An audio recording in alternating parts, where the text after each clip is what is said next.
Hello and welcome back to my channel. So today I'm a bit late to this. So Alton Towers released a trailer for Burial Grounds, the new Scarezone that they're going to be having, and yeah, I haven't been reacting to it. I have been either really busy or depressed, so take your poison. Unfortunately, Towers haven't put this on their YouTube channel yet, but thankfully Theme Park Insanity, Joe from Theme Park Insanity, has uploaded the trailer, so I'm going to be watching it from his channel. So thank you, Joe, you are really helping out the channel. I'll make sure to put links in the description and stuff for the video and the channel and whatever. But yeah, thank you for uploading this. That means I can actually react to it and go frame by frame to see little bits and pieces. So yeah, this has been out for a few days now. I've surprisingly been able to avoid it, so yeah, let's give it a shot. It's about a 40-second trailer, so let's see what we're going to be expecting for Burial Grounds. God, I'm tired. Okay. Damn phones. Ooh. Okay, so they've still got the masks and stuff. That's good.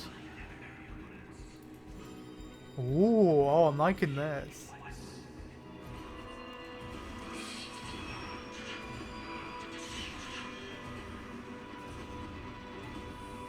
Oh. The Unchosen. Okay, well I should have watched that sooner. I'm loving that. That is giving me heavy Crows of Morkin Meadow vibes, with the whole idea of them all being in masks and stuff. But obviously they're going to have much more of a variation. When you saw someone like with the goat masks, some with like kind of wicker masks, bag masks.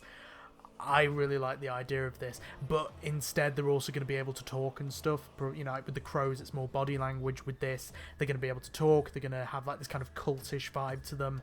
I really like the idea of that. So, yeah, very excited. And I think it's now been confirmed that this is going to be going along the path next to Wickerman. So it's not the one. It's not the trade path behind it. It's the one where the extended queue line used to go. When they were constructing Wickerman, you used to be able to walk along that path and see like the windows and the side where you could look into the construction. I think it's that same path that they're going to be using. I think that's a brilliant idea because it means that it's going to be quite a narrow path. It means they can jump scare you really well. It's like with what they're doing with Crows of Morkin Meadow this year. I mean, with the construction from that, they're making the paths a lot narrower. They're adding like fencing up, which means that it's going to make some quite almost like kind of scare maze paths in a way. So I think that's a brilliant idea to have it kind of along this really claustrophobic path. Wearing masks, again, I always think that masks really help to make scare actors much scarier. You know, like the less human you look, the more scary you are. So yeah, I'll need to give this another watch just to see through him. So yeah, for starters, loving this kind of logo that they have. It's like with the Alton Villas one as well. Love how they kind of like incorporate the logo into more themed stuff, I guess. They did it with like Carnival of Screams, for example, where they had it kind of like on the circus backdrop. They did it with Boiler House as well. I think they had it. They had like the Scarefest logo on some like metal grating or whatever. And so yeah, I like how they do this with these mazes as well. It's really cool.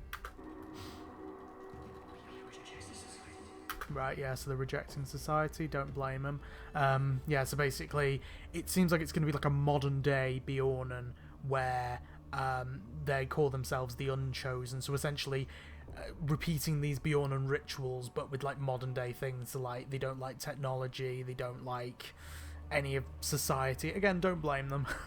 But yeah, so it'll be interesting how they actually bring that in as well, and how they, almost like how they kind of differentiate themselves from the Bjornen, and differentiate themselves from like the Welcoming, for an example, you know, and how they make that difference. So it seems like they're going to be having like almost kind of like a purge thing in a way, where it's kind of like the modern day clothing, but then they have these masks on.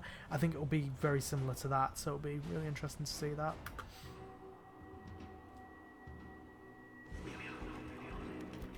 Here we go.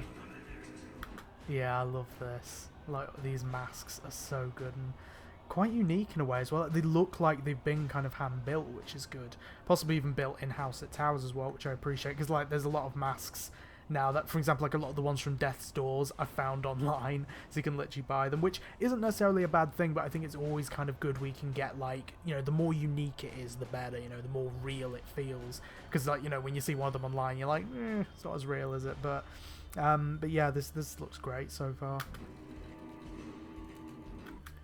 Yeah, I think that's the same mask as well. Yeah, I'm loving this mask here, this kind of like goat-headed one. That's so cool. That's a really awesome design.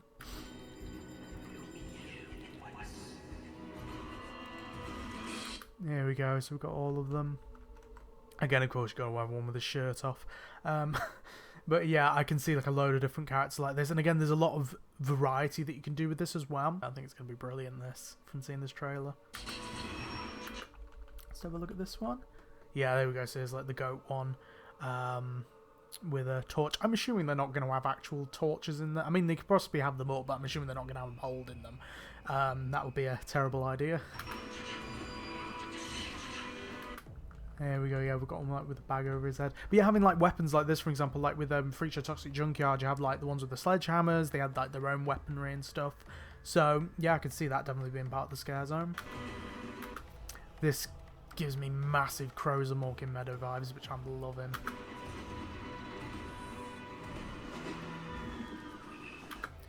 Yeah, we are the Unchosen. So yeah, I could see it also like being like littered with like a lot of broken TVs and phones and technology and stuff.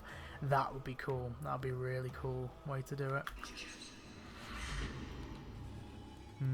Because this is the thing, I feel like this feels like it's actually going to be a scare zone, as in it's actually going to be scary. Like, I feel like with a lot of scare zones nowadays, it's like, for an example, in a way kind of like the Birthday Bash one in a way, where it's like, don't get me wrong, I love the Birthday Bash show, as I say, I think it was the best thing at Fright Nights last year, but I think the Scare Zone wasn't necessarily scary, it was more like character interaction. Same with like Swarm Invasion, for an example, or Creek Freaks Unchained. It wasn't really like a scare attraction, it was more just kind of like roaming characters, which roaming characters were always good, but I feel like with this, you'll actually get a few good scares. It's what I love about Crows and Morkin Meadow, that it's one of these more linear scare zones, because I kind of have like two types of scare zones. There's a linear scare zone and an area scare zone. So the linear ones are like Zombie Scare Zone, Scary Tales Scare Zone, Crows and Morkin Meadow.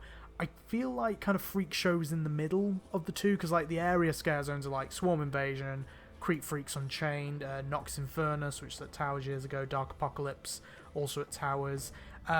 Freak Show's kind of in the middle of it, because it is a walkthrough, but it is also kind of like an area too, so that's kind of in the middle. But yeah, I always kind of prefer the linear ones, because it feels like you're going on a journey through it, and you can get better scares with it as well. Meanwhile, with the area ones, it is more kind of like a meet and greet interaction kind of thing, which can work, but I feel like I just kind of prefer the linear ones better, and this seems like it's going to be a linear one, right? Back to the days of Zombie Scare Zone, Scary Tales, all these like classic scare zones, so I can't wait for this. It's looking amazing, really. Like, I feel like Scarefest could be beating Fright Nights this year. Don't get me wrong, I think Stitches looks great from what we've seen of it. Unfortunately, I think I am only going to be able to do the one trip to Fright Nights this year. The good thing, though, is that the event that I was going to be doing at the same time as Fright Nights, I'm going to have to push that to next year now, which is a bit of a shame, but it means that I could do a full day at Fright Nights now, which means I can hopefully get everything in. Maybe do a couple of runs of Stitches, try and get a good few runs of Crows and Morkin Meadow as well, and Death's Doors, and yeah, just hopefully have a good day there. But I feel like Scarefest is going to come out on top this year, which I kind of hope, because, you know, Scarefest, you know, I do have a special place in my heart for it. You know, it was my first Scare event, this will be my sixth year going now, so, you know, obviously I want it to do well, but yeah, I think it's really really going to do well. I don't know what the exact description of the video would have been, unfortunately. Towers Marketing, they need to start putting stuff on YouTube straight away and give us some fair warning like Thorpe do. You know, that's one thing that Thorpe do better. They actually give you warning about when these things are going to come out. But yeah, thanks to people like Joe at Theme Park Insanity, I can have them on YouTube, so that's helpful, so thanks again, Joe. So yeah, Burial Grounds, looking really good. Again, Tiny's Revenge, that's looking great. Daz Games Panic, from some of the construction I've been seeing, it looks like it's going to be a sort of like a survival games layout. So we've got like the main building being the hospitality suite, and they've got storage containers coming off that. It looks sort of like Subspecies as well, where you've got kind of like, with Subspecies, the connection from the towers to the containers was kind of like this scaffolding ramp in a way, like a scaffolding tunnel ramp. I saw a few of them connected to some of the storage containers from the hospitality suite, so it's looking very similar to that. But yeah, you know, it's all looking pretty good, this event. It's only a couple of weeks off now, so I can't wait to finally get back into Scare season. So until then, I guess I will see you next time. Bye.